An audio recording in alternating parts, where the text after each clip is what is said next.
নিৰ্বাচনৰ প্ৰাক মুহূৰ্তত কংগ্ৰেছ এক নতুন সংকটৰ সন্মুখীন হৈছে। কংগ্ৰেছৰ দুজনকৈ জ্যেষ্ঠ নেতাই আজি কংগ্ৰেছ ত্যাগ কৰিছে, কংগ্ৰেছৰ নীতিৰ বিৰুদ্ধে মাত মাতি।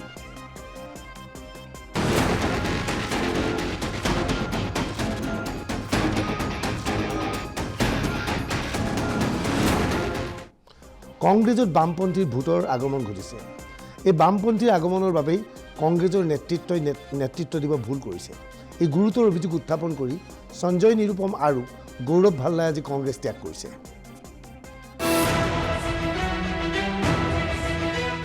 লোকসভা নিৰ্বাচনৰ প্ৰাক মুহূৰ্তত হঠাৎ বিপদত পৰিছে কংগ্ৰেছ। কংগ্ৰেছৰ দুজনকৈ জ্যেষ্ঠ নেতাই কংগ্ৰেছ ত্যাগ কৰিছে। কেৱল কংগ্ৰেছ ত্যাগ কৰাই নহয়, কংগ্ৰেছৰ বিৰুদ্ধে সৰব হৈ পৰিছে এই দুইজন নেতা। এইজন সঞ্জয় নিৰুপম আৰু এইজন গৌৰৱ ভাল্লা। দুইকে টেলিভিছনৰ স্ক্ৰীণত আমি প্ৰায়ে দেখা পাইছিলোঁ। এই দুই নেতাই কংগ্ৰেছ ত্যাগ কৰিছে। সঞ্জয় নিৰুপম মহাৰাষ্ট্ৰ কংগ্ৰেছৰ জ্যেষ্ঠ নেতা, 2010 চনত উত্তৰ মুম্বাইৰ সাংসদ। সঞ্জয় নিৰুপম অতিষ্ঠ হৈ পৰিছে কংগ্ৰেছৰ কাম কাজত, সেয়েহে কংগ্ৰেছ ত্যাগ কৰিছে। গৌৰৱ ভাল্লা কংগ্ৰেছৰ জ্যেষ্ঠ মুখপাত্ৰ, বিজেপিৰ নীতিক সঘনাই সমালোচনা। গৌৰৱ ভাল্লাই কংগ্ৰেছ ত্যাগ কৰিছে। কেৱল কংগ্ৰেছ ত্যাগ কৰাই নহয়, গৌৰৱ ভাল্লাই বিজেপিত যোগদান কৰিছে। কংগ্ৰেছৰ এই নেতাসকল অসন্তুষ্ট হৈ পৰিছে মূলতঃ ৰাম মন্দিৰক কেন্দ্ৰ কৰি। ৰাম মন্দিৰৰ প্ৰাণ প্ৰতিষ্ঠান অনুষ্ঠান বৰ্জন কৰিছিল কংগ্ৰেছে। ভাৰতবৰ্ষৰ একমাত্ৰ দল আছিল কংগ্ৰেছে, যি মুকলিভাৱে ৰাম মন্দিৰৰ প্ৰাণ প্ৰতিষ্ঠাৰ বিৰোধিতা কৰিছিল। কোৱা হৈছিল কংগ্ৰেছৰ নেতাই পৰৱৰ্তী সময়ত ৰাম মন্দিৰ দৰ্শন কৰিবলৈ যাব, কিন্তু 3 মাহ পাৰ হৈ গ'ল, কংগ্ৰেছৰ কোনো নেতাই ৰাম মন্দিৰত ভৰি নিদিলে। বামপন্থীৰ আদৰ্শ সমগ্ৰ বিশ্বত ক্ৰমাৎ শেষ হৈছে। কিন্তু এই আদৰ্শ এতিয়া সোমাই পৰিছে কংগ্ৰেছৰ মাজত। বামপন্থীৰ নেতা কাৰ্ল মাৰ্ক্সে ভগৱান বিশ্বাস নকৰে, সেয়েহে আজিকালি কংগ্ৰেছে ৰামক বিশ্বাস নকৰে। और उसका सबसे बड़ा उदाहरण जो है कम्युनिज्म है। 1917 में बोल्शेविक रिवॉल्यूशन के बाद कम्युनिज्म आता है और रशिया में कम्युनिज्म की क्रांति होती है। रशिया में इतना बड़ा एक कम्युनिस्ट सरकार बन जाती है, उसका पूरी दुनिया में इसका प्रचार होता है। लेकिन 1991-92 आते आते पूरे कम्युनिज्म के खिलाफ विद्रोह होता है और कम्युनिज्म खत्म हो जाता है। मतलब उस विचारधारा की उम्र खत्म हो गई। बिल्कुल 70 वर्षों के बाद आज हिंदुस्तान में जो नेहरूवियन सेकुलरिज्म है, जिसमें धर्म के आग्रह का विरोध होता है, धर्म के अस्तित्व का विरोध होता है, धार्मिक होने का विरोध होता है, उसकी उम्र अब खत्म हो चुकी है। और इसको मानने समझने के लिए कांग्रेस पार्टी तैयार नहीं है। आज दुर्भाग्य यह है कि उन नेहरूवियन सेकुलरिज्म को सबसे ज्यादा तेजी से लेकर चलने वाले लोग हैं, वो कम्युनिस्ट हैं, हिंदुस्तान के लेफ्टिस्ट हैं। वो खुद ही खत्म हो चुके हैं। परसों मैं एक चैनल पे बोल रहा था कि पूरे कांग्रेस पार्टी पे लेफ्टिस्ट अप्रोच भर गया, हावी हो गया। आदरणीय राहुल जी के आसपास भी बड़े पैमाने पर लेफ्टिस्ट लोग, ये लेफ्टिस्ट हो सकते हैं जो अयोध्या में अगर रामलला विराजमान हो रहे हैं तो उनका सिरे से विरोध करेंगे। सिर्फ लेफ्टिस्ट ऐसा सोचता है, क्योंकि उनके जो प्रवर्तक थे विचारधारा के, कार्ल मार्क्स, वो कहते थे धर्म अफीम है, धर्म का विरोध करते थे। तो वो धर्म के अस्तित्व में विश्वास नहीं करते, धर्म की आस्था में विश्वास नहीं करते।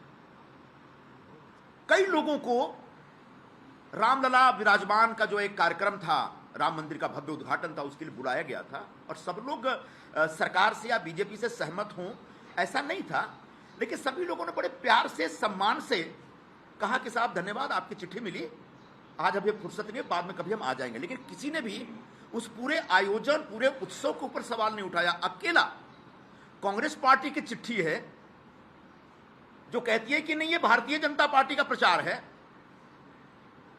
और उस आधार पर उन्होंने राम के अस्तित्व के ऊपर सवाल उठाया और राम के होने पर और राम के प्रति जो आस्था है, उस आस्था को ही नकार दिया। कि राम मंदिर का न्योता मिला और न्योता मिलने के बाद आप वापस लिखते हो कि हम नहीं जाएंगे। What is this? अरे 2 महीने से ज्यादा हो गए प्राण प्रतिष्ठा को। आपने पहले कहा कि साहब हम इसलिए नहीं जा रहे क्योंकि वो इवेंट है। अरे 2 महीने में तो इवेंट कोई नहीं था। क्यों नहीं जाते आप? क्यों इतना एक मिसलीडिंग इंफॉर्मेशन और मिसलीडिंग एविडेंसेस देते हो? तो ये सारी चीजों से मैं क्षुब्ध था। पार्टी के विभिन्न प्लेटफॉर्मों पर मैंने इन मुद्दों को उठाया। অসমতো কংগ্ৰেছ চলে আজিকালি বামপন্থীৰ নিৰ্দেশত।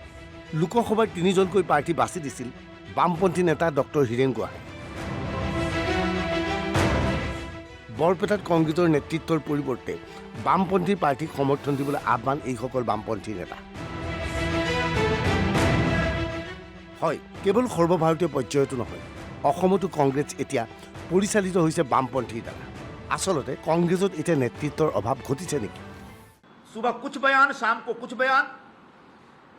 जो नारे हैं ऐसे नारे हैं जो उनके घर में भी एक बार से दोबारा नहीं बोला जाएगा। न्याय का हक मिलने तक कितनी बार कोई बोल सकता है? कोई नारा है, और ये नारा लेकर के हम लोग निकल गए। उसका कारण यह है कि कांग्रेस पार्टी के शीर्ष नेतृत्व में बड़े पैमाने पर ऐसे लोग बैठ गए हैं जिनका जमीन से कोई नाता नहीं रह गया। जमीन पे क्या हो रहा है इसकी समझ नहीं है, इसकी पकड़ नहीं है। आधे से ज्यादा लोग तो आउटडेटेड हो चुके हैं, स्क्रैप मटेरियल है वो। ऐसे लोगों के हाथ में कांग्रेस की कमान है, तभी संजय निरुपम जो बोल रहे हैं उसको सुनने वाला कोई नहीं है वहां पे। নৰসিংহ ৰাও চৰকাৰৰ দিনত ব্যক্তিগতকৰণৰ প্ৰক্ৰিয়া আৰম্ভ কৰা হৈছিল। বিত্তমন্ত্ৰী মনমোহন সিঙৰ নেতৃত্বত এই নীতি আৰম্ভ হৈছিল। এতিয়া সেই কংগ্ৰেছে ব্যক্তিগতকৰণৰ বিৰোধিতা কৰিছে। शास्त्र का विद्यार्थी हूं। हम कांग्रेस पार्टी आज उन नीतियों का विरोध कर रही है जो नीतियां कांग्रेस की सरकार ने चलाई थी। वैश्वीकरण, निजीकरण, लिबरलाइजेशन, उदारीकरण, ये सारी नीतियां पीवी नरसिम्हा राव जी की सरकार में डॉक्टर मनमोहन सिंह जी जब वित्त मंत्री थे वो लाए। आज हम उन नीतियों का विरोध करते हैं, ओपन मार्केट्स का विरोध करते हैं। देश में कहीं भी वी आर एब्यूजिंग।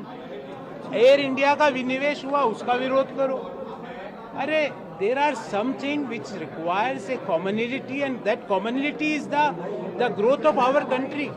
हम सब पार्टी में बाद में हैं, पहले एक देश में रहते हैं। उस देश के विकास के लिए जो नीतियां हैं उनका विरोध करके ना तो राजनीतिक दल आगे बढ़ सकते हैं ना व्यक्ति आगे बढ़ सकते हैं। গৌৰৱ ভাল্লাই পৰৱৰ্তী সময়ত বিজেপিত যোগদান কৰে। Bureau report, NB news.